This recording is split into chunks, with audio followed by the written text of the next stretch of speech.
Are you ready? This ain't like a live thing, right? No, it's not live. No, okay.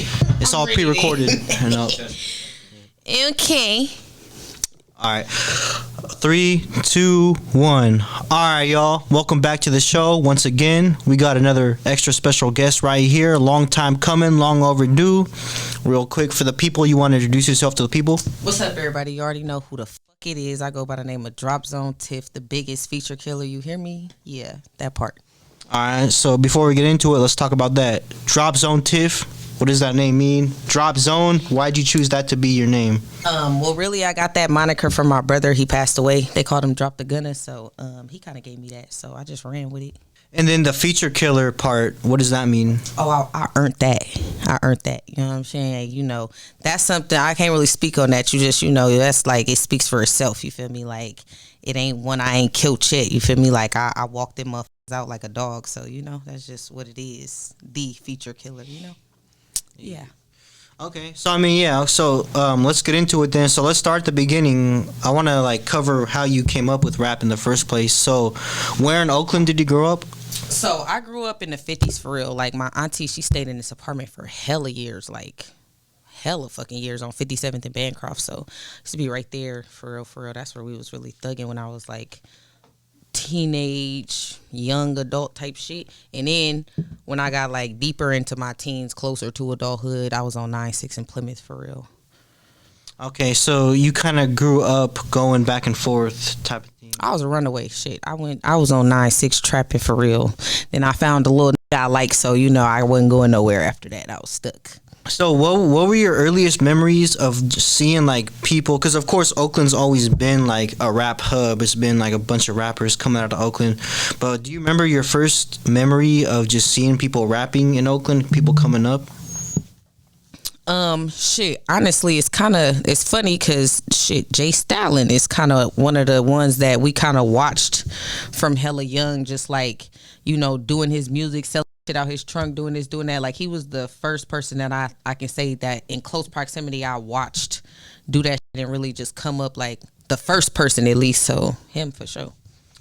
Yeah. So how were you able to see that? Because you know Jay Stalin's from the west, you're from the east, but I guess that didn't really matter, huh? No, hell no. Oakland is Oakland. You feel me? So it's like West Oakland is small, East Oakland is bigger than all the sides, but it's like it's still Oakland. So it's like if you from Oakland, you know it's Oakland. Like, you know what I'm saying? It don't really matter what side it is. And he was making an impact. You feel me? Like he brought our city out for real. So it would have been, it ain't nobody that can say for real if they from Oakland if they don't know Jay Stalin. Like that'd be kind of crazy. Like, you know, that don't even make no sense. Yeah, that would be crazy. I do remember though in the interview with Mars, you were talking about how you grew up kind of with the spelling, like you did spelling bees. You grew up liking words, like wordplay. Yeah. But so what's that about? Explain what happened there. How'd you get into spelling bees? And like, yeah, you know, when I was a kid, I don't know, I was like a good ass student for real in elementary school. Like I was hella smart. I think I was just a little bit too smart. They took me from kindergarten straight to second grade. I didn't go to first grade. I just hella liked words. Like I remember one day I got a dictionary and put it in front of me in the computer and I just start typing the words and the definitions from A to Z. Like I did that every day when I got home from school until I finished it. Like I just had a thing with words and I liked poetry hella much, so I wrote poems. And then you know them school spelling bees, I don't know if out here was like that. I was in Oklahoma at the time. The education standards are a little bit different. So when I was out there in elementary school, they was having spelling bees and everybody got to participate. And I was just walking the whole school out. So I ended up making it to the national spelling bee when I was like in the third grade. So, but I didn't go, unfortunately. Why not? My fucking parents weren't nurturing my talents and skills. Like they was, you know, like my parents they was in the streets for real. They wasn't really, you know, like, you know, they had us, but we kind of just grew up. We didn't really get raised like that. We kind of like was there for each other as siblings. But as far as our parents and shit, like, of course they took good ass care of us and shit. We didn't want for nothing, but like all that other extracurricular, nah, they wasn't really around for all that. What is exactly your relationship with Oklahoma? Because you said you spent time going to Oklahoma, and that's damn near how you got into rap. Yeah, I is was from born in Oklahoma. Oklahoma. I was born in Tulsa, Oklahoma. My mom's family still lives there. That's where our family plot is. That's where my grandma still is. Like a lot of damn near my whole mom's side of the family is still out there. That's like my home, I guess you would say, like home. Like if you, like when I die, if I don't have it my way, they gonna put me in that plot out there. Like, you know what I'm saying? So that's just where my roots are. So it didn't really, I don't think it had influence on me doing music though. I ain't gonna lie, cause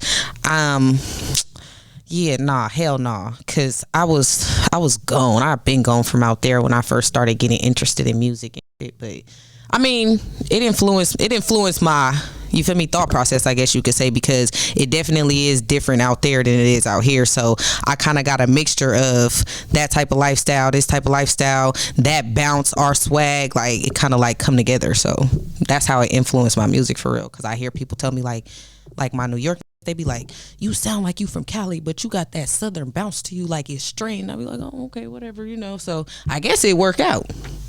I guess so. But yeah, I did want to touch on that too, because one thing that's kind of intriguing is just like, you know, the difference between cultures in different states. Like California, Oakland, we have our own culture. Oklahoma City, they have their own culture. They move differently. What would you say is like the biggest difference in how they move out there in Oklahoma? Okay, so for one, I don't know nothing about how they move in Oklahoma City, so I can't tell you nothing about Oklahoma City. But Tulsa, I can tell you. Like I said, I was a kid when I lived out there, so I can't really, you feel me? Like I can tell you what I gather when I go out there, and my brother was raised out there, so it's hella gang infested. So you feel me? Like it's a lot of gang life out there, and then I don't know, it's crazy out there. You know, it's different. Like they do different drugs. They got a different type of swag to their music. You feel me? Like they not. I don't want nobody to feel no type of way, but they just not caught up like us. You feel me? Like they ain't caught up like us, but they you feel me? I fuck with it. I fuck with them as a people, but like as far as like when you talk about swag and this and that and all that type of shit, it's completely different. And I mean, I guess out there that's cool and shit like that, but I don't know, they dress different, they talk different, they move different, they party different. So it's different all the way. I ain't gonna lie, it's completely different. Like it's dead as fuck. I ain't gonna lie. Monday through Friday afternoon is dead as fuck. The weekend is cracking all the way till Sunday. Sunday liquor store shut down, ain't going on. It's really one of them 9 to 5 towns if you're not in the streets. So, and if you in the streets, you real man, fuck around, end up on the first 48. Yeah. Okay. So yeah, when's the last time you've been out there? It's been a minute. Or you be going out there pretty often, or what? The last time I went out there was to go bury my brother, Dom. I want to say that was in 2020 or 2021. I can't remember what year it was. I just know it was a few years ago. But when he passed away, I don't know what was going on, but I ain't really had no power in the situation because my mom was in jail in Oklahoma at the time, and of course, my dad was still around, so they gave him pretty much power to do everything. And then put my brother in like this desolate ass fucking graveyard in fucking Oakdale somewhere, like no tombstone, just, I don't know, that shit just was all fucked up. So I dug him up and I flew him to Oklahoma and put him next to my great grandma. So that was the last time I went out there. Do you mind explaining, like, what do you mean, like, you dug him up? I dug him up, like I paid them $5,000 to dig him out of his grave and put him on a plane and send him to Oklahoma so he could be in our family plot. Yeah, that's real. Was that like a super big process to go through? Was it? It wasn't complicated. It was kind of like exhausting for real because it was hella raining, so they couldn't go dig him up while the ground was wet, and then it was like I was really trying to get it over with so my mom could have some real closure and shit. So it was really just hella nerve-wracking because it was taking a minute because it was raining, and they, like I said, they couldn't dig the mud up, so I had to wait until the land was dry, and then I had to, yeah, that was it though. It wasn't complicated for real. As long as I had the money, they was gonna do what I told them to do. But it was more spiritually complicated than anything. It was conflicting. It was kind of